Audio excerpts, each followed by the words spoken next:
important day in the history of Convent hospitals today. Another great milestone. This milestone is probably a lot more important than most of the things for the business law, restaurant business nunchi, academic వెళ్తున్నాం. విన్నప్పటికీ మనకు మన ఆలోచన ఇదంతా ఏంటి ఈ artificial intelligence అనగా ఇది దాని ప్రయోగం ఏంటిది దాని ఇన్ఫ్లుయెన్స్ ఏంటిది సో హెల్త్ కేర్లో కూడా ఆర్టిఫిషియల్ ఇంటెలిజెన్స్ కొత్తగా వచ్చినప్పటికీ అనగా సుమారుగా 10-20 సంవత్సరాల నుంచి రీసెర్చ్ జరుగుతుంది. I want to just impress upon you what exactly artificial intelligence today it is doing and how applicable it is on the ground at the level of the patients. So a few points that I have highlighted here, one is, which is a focus point. Yes. Okay, so as you could see here, artificial intelligence informative. It is transformative in terms of how these medical images, ఈ రోజు మనం ఎలాగ 200 chest X-rays 6 గంటల్లో చదివితే ఈ artificial intelligence ద్వారా గంట లోపల చదవగలగమా, కరెక్ట్ ఇన్ఫర్మేషన్ ఇవ్వగలమా. ఓకే, సేమ్ థింగ్ ఒక సిటీ స్కాన్ చేసినప్పటికీ ఎంఆర్ఐ చేసినప్పటికీ ఓకే 6 గంట పడుతుంది ప్రొసీజర్, 2 గంట సేపు పడుతుంది. దాని తర్వాత ఒక డాక్టర్ చూసి దాన్ని ఇంటర్ప్రిటేషన్ చేసి ఈ జబ్బు ఉంది పేషెంట్కు తెలవాలనుకుంటే సుమారుగా 1/2 గంట నుంచి 45 నిమిషాల నుంచి మళ్ళీ ఇంకో గంట పడుతుంది. సో ఈ ఆర్టిఫిషియల్ ఇంటెలిజెన్స్ ద్వారా ఈ అనాలిసిస్తో can be predict much faster. అంటే కేవలం 5 నిమిషాలు ఈ పేషెంట్ మనం డయాగ్నోస్ చేయగలుగుతామా, అది కూడా 100% యాక్యురసీతో చేయగలుగుతామా, దాని గురించి మేము వివరిస్తాం కొద్దిసేపట్లో. దీంతో పాటు ఏఐ వలన లాభం ఏంటిది, it is personalised. It is personalised because it can predict అంటే మనం ఒక మనిషి గురించి జబ్బు వచ్చినప్పటికీ డాక్టర్స్ ఇప్పుడు ఏం చేస్తాం, మీ సిమ్టమ్స్ ప్రకారం మేము ఒక డయాగ్నోసిస్ ఇస్తాం. ఓకే, మళ్ళీ దాన్ని రుజువు చేయాలి. ఎలా రుజువు చేస్తాము, బ్లడ్ టెస్ట్ అని, లేకుంటే ఇమేజింగ్ స్టడీస్ అని, లేకుంటే ఇంకేదైనా డయాగ్నోస్టిక్ టెస్ట్ ఉంటే ఈ టెస్ట్ల ద్వారా మనం రుజువు చేయగలుగుతుంది. సో ఈ ఏఐ ఆల్గోరిథమ్స్తో మనం తొందరగా ప్రెడిక్ట్ చేయగలుగుతామా, ఈ బ్లడ్ టెస్ట్ చేయకుండానే వేరే కాంప్లికేటెడ్ స్టడీస్ చేయకుండా మనం తొందరగా ప్రెడిక్ట్ చేయగలుగుతామా ఈ మనిషికి. ఇప్పుడు ఒక 2 మనుషులకు అది ఒక్కటే జబ్బు వచ్చినప్పటికీ కూడా ఎంతో తేడాగా ఉంటుంది. So this lot of difference. Can we really highlight this difference to the help of the algorithms of artificial intelligence is where the world is going and is where it is going to be extraordinary. జబ్బు ఏముందో మళ్ళీ దాని తర్వాత ఎలా treatment చేయాలి, ఇవాళ చూసినప్పటికీ 24 అవర్స్లో మన మనిషికి ఏం జబ్బు ఉంది, ఎలా ట్రీట్మెంట్ చేయాలో కనుక్కుంటే ఎంత సహాయం అవుతుంది. దాంతో డబ్బు ఖర్చు కూడా బాగా విపరీతంగా తగ్గిపోతుంది. So it reduces errors. మనం హ్యూమన్ ఐతో ఎంత చేసినా కూడా తప్పులు చేయొచ్చు, ల్యాబ్ టెస్ట్లో మిస్టేక్స్ కావచ్చు, కొన్ని టెస్ట్ ఇంటర్ప్రిటేషన్స్లో మిస్టేక్స్ చేయొచ్చు. So can AI help to reduce errors? It is the advancements is going to that direction to reduce errors and make quicker patient diagnosis. In the process, reduce the cost of healthcare. ఇప్పుడు America వంటి దేశంలో $4.5 trillion healthcare spend చేస్తున్నారు. మన భారతదేశంలో సుమారుగా $350 billion మనం ప్రతి సంవత్సరం హెల్త్ గురించి మనం ఖర్చు పెడుతున్నాం. సో ఇంత ఖర్చు పెట్టినప్పటికీ కూడా ఎన్నో ప్రాబ్లమ్స్ ఉన్నాయి. ఈ ధరలు మనం తగ్గించవచ్చా, ఈ cost తగ్గించవచ్చా? I strongly feel AI is going to help us. And the other most important thing is చాలా కాంప్లెక్స్ ప్రొసీజర్స్ ఉంటాయి. ఎవ్రీ డే మన హాస్పిటల్లో ఒక పేషెంట్ గురించి కాంప్లెక్స్ డయాగ్నోసిస్ ఉన్నప్పటికీ అది ఎలా సాల్వ్ చేయాలి, ఏ టెస్ట్ చేయాలి. ఒకసారి ఎంఆర్ఐ చేసినప్పటికీ మళ్ళీ సిటీ చేయవలసి వస్తుంది, సిటీ చేసినప్పటికీ మళ్ళీ పెట్ సిటీ చేయవలసి వస్తుంది. సో మల్టిపుల్ టెస్ట్ ఉన్నప్పుడే మనకు సరైన డయాగ్నోసిస్ దొరుకుతుంది. సో ఈ కాంప్లెక్స్ టెస్టింగ్స్లో ఒక పేషెంట్కు చేపటికి ఎంతో ఖరీదవుతుంది. సో ఈ ఆర్టిఫిషియల్ ఇంటెలిజెన్స్ ద్వారా దాని ఇంటిగ్రేషన్ ద్వారా ఈ కాంప్లెక్స్ టెస్ట్ అండ్ ప్రొసీజర్స్ను మనం సులభం చేయవచ్చా is the progress that the world is trying to make. దాని తర్వాత మేయో క్లినిక్ మీరందరూ ఇందే ఉంటారు.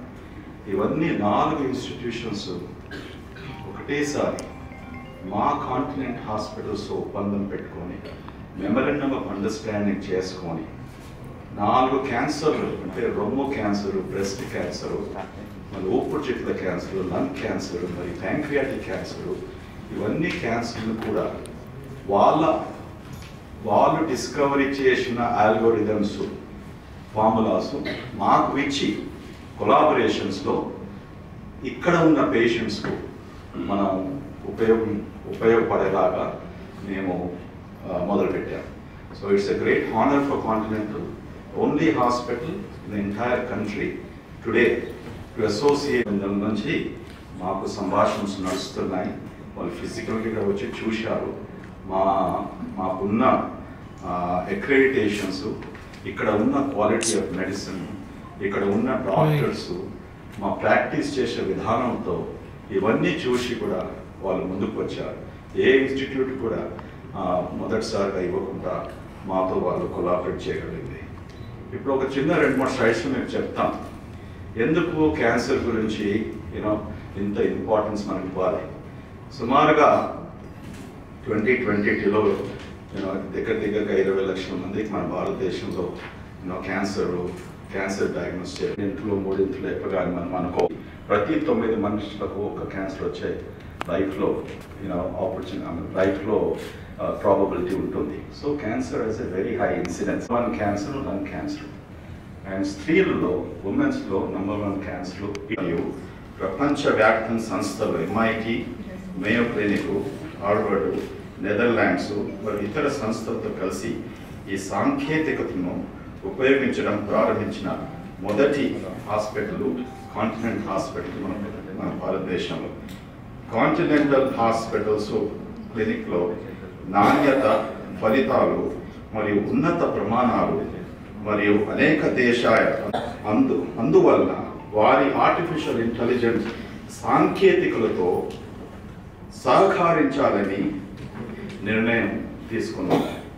గత సంవత్సరంగా భారతదేశంలో మొట్టమొదటిసారిగా continental cancer early detection and treatment department doctor Ravindranathan ఆధ్వర్యంలో ఏర్పరిచారు కాంటినెంట్ హాస్పిటల్లో. ఈ సంవత్సరము రొమ్ము క్యాన్సరు, ఊపిరితిత్తుల క్యాన్సరు మరియు ప్యాంక్రియాటిక్ క్యాన్సర్ ప్రారంభ క్యాన్సర్ నిర్ణయం కోసము మొదటిసారిగా ఏర్పాటు చేస్తామని వ్యవస్థాపకుడు మరియు ఆర్టిఫిషియల్ ఇంటెలిజెన్స్ ద్వారా దాదాపు 5 సంవత్సరాలు ముందుగానే ఈ క్యాన్సర్లకు అధిక ప్రమాదాన్ని గుర్తించగలమని లేదా హై రిస్క్ పేషెంట్స్ దాని ముందస్తు గుర్తింపు నుండి వేలాది మందిని రక్షించడంలో సహాయపడుతుంది. ఇది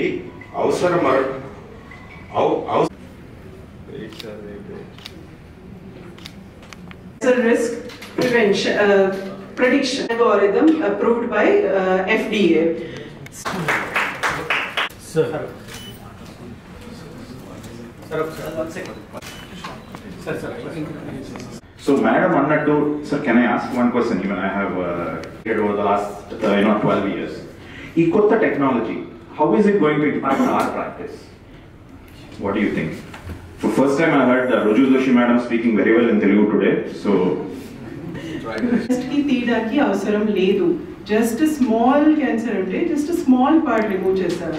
So patient ki definitely gaane satisfaction undi, and of course a surgeon will feel better that that good cosmetic result we could give to the patient. So early detection is everything, especially a breast cancer. 90% of the breast cancer are of a type early detect cheste near normal life possible life expectancy and quality undi. So that is the major difference. Conserving surgery అంటాం. అంటే breast మొత్తం తీయకుండా గడ్డ వరకే తీసి అవసరం అవుతే lymph node sampling, sentinel node అనేటివి, ఇవి రెండు కూడా పాత్ బ్రేకింగ్ టెక్నాలజీస్ 12 సంవత్సరాల నుంచి చేస్తున్నాము.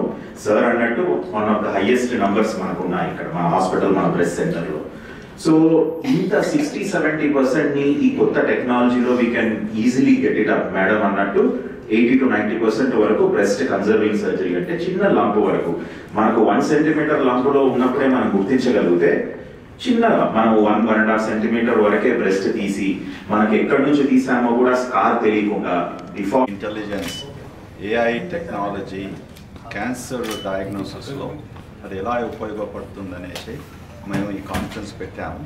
ఈరోజు కాంటినెంటల్ హాస్పిటల్స్ ఎన్నో ప్రఖ్యాతిగాంచిన ఇన్స్టిట్యూషన్స్ ప్రపంచంలో ఎంఐటి, హార్వర్డ్, మరి మేయో క్లినిక్, మరి నెదర్లాండ్స్, ఈ దేశాల నుంచి, ఈ సంస్థల నుంచి ఎవరైతే ఈ ఇన్వెంట్ చేశారో ఈ ఆర్టిఫిషియల్ ఇంటెలిజెన్స్ టెక్నాలజీస్, మాతో వాళ్ళు ఒప్పందం పెట్టుకొని మాకు ఈ టెక్నాలజీస్ ఇచ్చినప్పటికీ మేము గౌరవంగా ఈ హాస్పిటల్లో ఇది ఇంప్లిమెంట్ చేశాము. దీనివల్ల ఏమవుతుందంటే ప్రజలకు అతి తొందరగా, అంటే క్యాన్సర్ రాకముందే మనం క్యాన్సర్ విధానాలు టెస్ట్లో మనకు కనపడతాయి అనేసి అటువంటప్పుడు కనపడినప్పటికీ వీళ్ళకు స్పెషల్ ప్రికాషన్స్లో పెట్టి ముందు క్యాన్సర్ రాకుండా ఏం చేయాలో అనేసి మేము అడ్వైజ్ ఇవ్వగలుగుతాం. సో ఇది కేవలం ఒక క్యాన్సరే కాకుండా మల్టిపుల్ క్యాన్సర్స్లో మొదటిసారిగా భారతదేశంలోనే వచ్చాము. దాని గురించి మేము చాలా గౌరవిస్తున్నాం. మాతో ఉన్న ఇక్కడ అందరూ రేడియాలజిస్టు, తర్వాత డాక్టర్ రవీంద్రనాథన్ గారు, who is the director of last year మేము ఇక్కడ మన సిటీలో ప్రారంభించాము the centre for early cancer detection and treatment.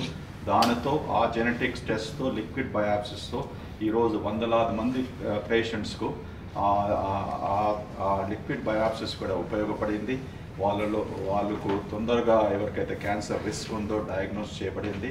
దాంతో మళ్ళీ ఈరోజు ఆర్టిఫిషియల్ ఇంటెలిజెన్స్, ఇమేజింగ్ టెక్నాలజీస్ రెండు కలిపితే కూడా ఈ మనం ఎంత తీవ్రంగా ఈ బ్రెస్ట్, లంగ్, మరి ప్యాంక్రియాటిక్ క్యాన్సర్స్ మనం డయాగ్నోస్ చేయగలుగుతాము అనే